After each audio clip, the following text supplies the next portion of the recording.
All right, so I'm here with Peter Quillin, sporting that interesting hat there. How you doing, Peter? I'm blessed. How you feeling today? I'm doing great, man.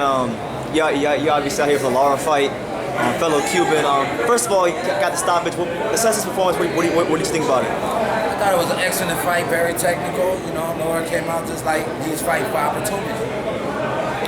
Yes, and you got a fight coming out with Daniel Jacobs pretty soon. That's a pretty big fight. Just talk about what does that mean for your career right now at this point? What is that going to do for you moving forward? It's about, getting to another level every time I get to step out there. I think we try to, pride ourselves on the things and the possessions that we can have, and I found out it's not that important. I think in this fight, I look to impact as many people as I possibly can, do my story and do the way that I fight, and hopefully come to the realization how well they can be at being themselves and using what God gave you to be great at more than trying to use other people's gifts. Peter, Hustle Boss here. Quick question for you in regards to your heart, man. That's the first thing a lot of people say.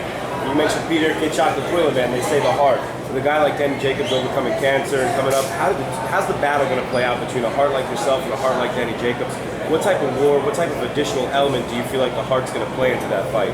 Well, Danny been looking for this fight for a long time, so, it tells a lot about him, especially with what they say about him. So he really want to prove something to himself. But for what reason do you want to prove that to be a worldly figure or to really help people with cancer, to really impact and let people know they can, fight cancer and overcome it like he did and all those things, you know what I'm saying? So if he's trying to do it that way, he got a real big shot. Other than that, if it's deep down inside his heart, not the reason why he wants to beat me, then it's going to show right away in the fight. Beautiful. You talk about heart, you talk about all those things. It obviously requires a lot of heart to step in that ring and fight at an elite level. You're one of the best middleweights in the world, and a lot of people believe that you are a guy that can give Gennady Golovkin problems. How do you feel, stylistically you match up with Gennady and how you would fare fighting him? First of all, I'm a boxer. I don't stand in front of guys and just take punches or try to battle it out. This is the reason why we call boxing the Swiss science, because it's about a scientific mathematical war. So I like to use my legs, I like to use the ring. I feel like it's my office, and I'm comfortable there when I'm in there. So I think that would probably pose a big threat, because I am a boxer, I do move my legs, and I can tell you one thing, when we did spar, I seen that was my ability to be here. So you feel your legs and your ability to move side to side with... Not only the power and the way I use my brain, I'm smart. When it comes to boxing, I look for things and I capitalize on things when I'm in there. It's just about, telling yourself what you're able to do. Having no fear, because I let go of fear and I always fall into faith and it never failed me. All right, last question, and everybody's wanted me to ask this one. You obviously have a lot of heart. You have, great character. You leave it all out there in the ring every time you go out there and fight. A lot of people want to know, and it'll give you a chance to address it. Why is somebody that's as likable as Peter Quillin, associating with a guy like Memo Heredia, who has a lot of controversy in the past? Could you just touch on that? Maybe kind of say that again. Could you speak on about working with Memo Heredia and just clear up any misconceptions there might be about him, if there is any? Well, let me just say, Memo definitely know what he's doing, first and foremost. I believe everybody have a big chance to F up. He definitely did. He admitted that. He stepped forward, and now he's living with the fact that he messed up, but it's never too late for a clean shot for himself. So he's been doing it well, like Badu Jack, Alyssa Marquez, a lot of this other fighters that he's just trying to clean up the sport in a way that it's going to shed good light to his name. So for me, I like to work with him. He's very passionate about his job, and I look for that in a person, not so much their past, because we can all go back to our past and say what we did. As a kid, I stole candy. I told a million lies. So who am I to tell somebody else something bad about who they are? You know what I'm saying? I hope through everything that people look deep into their own past and they try to become better for their future. So we living in the presence of now, and we looking to create those new moments to get to that future. Let's talk WBC, green, middleweight belt, Canelo's got about 10 days left to make a decision as far as what he's going to do with GGG. How do you feel about a potential September, maybe even October fight with Triple G in the event that you take the W with Jacobs? and obviously Canelo would have to lose to a Triple G sometime around May. How do you feel about that? Well, I want to just ask you something. This is a political game. This is not something I want to fight him. I want to fight him. It sounds that easy, but it's not. It's a political. It's a political thing. I have nothing to do. You know how big of a fish I am in this big ass pond. I'm a small fish. You understand what I'm saying? So when we look at a potential fight between me and him, and then like we look at the people that I work with who don't do anything besides try to make the best fights and also get his boxers paid, which is Al Heyman. You know, I'm very happy to work with him. Right. So when it ever comes to negotiation, I'm gonna always have Al in my corner.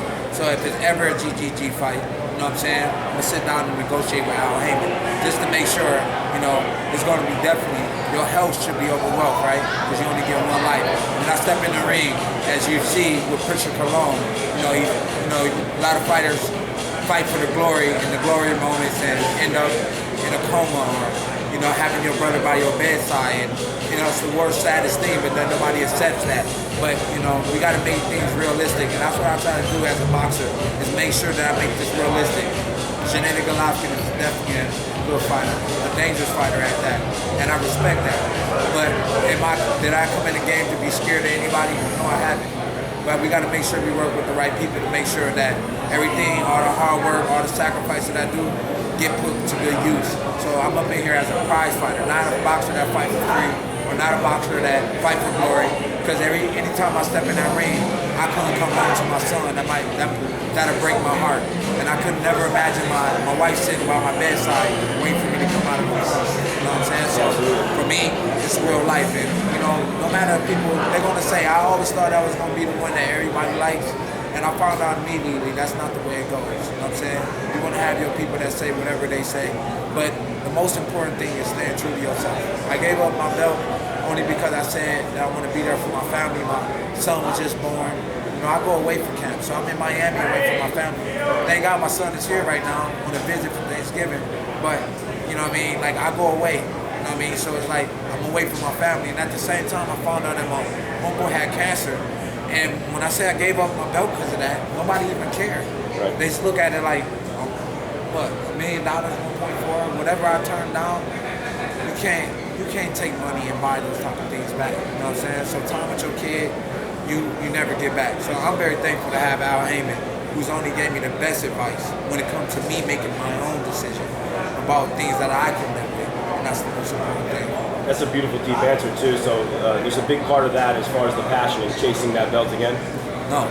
No? I fight strictly for the good fights, the best guys out there for the right kind of money, because it is that I'm trying to set up not only my family, trying to buy my house in cash, so I don't own nothing, so no people can come back and take my house back, because I'm trying to overlive what I don't make. I'm not trying to do that. I'm basically trying to make sure I live within my means, and I'm trying to own whatever I got right now. So then after my career, you know, I definitely got brighter days to look to, because I definitely own 8 houses already. You know what I mean? I got 2 tenants, thank God, for my best friends who keep things in order for me. So, you know, for me, it's like trying to make sure that I'm setting up my life for after my career in boxing, that I don't have to worry about money coming in. A true professional. Thank you, Peter Cole. We appreciate all those words, man. Last question.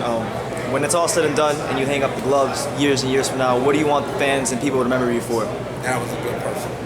Because everything great that we can ever accomplish here on earth can be gone tomorrow. It doesn't matter what you do. Because when you die, it's all going to be forgotten one day anyway. You know what I'm saying? So it's about impacting people right now. If I impact people by being who they think I want to be or who they want me to be, then let me do it in that way. But for me, I'm trying to impact people that they can be better people. And that's all that I want to be remembered for. All right, thank you, Peter Quillin. Thank you.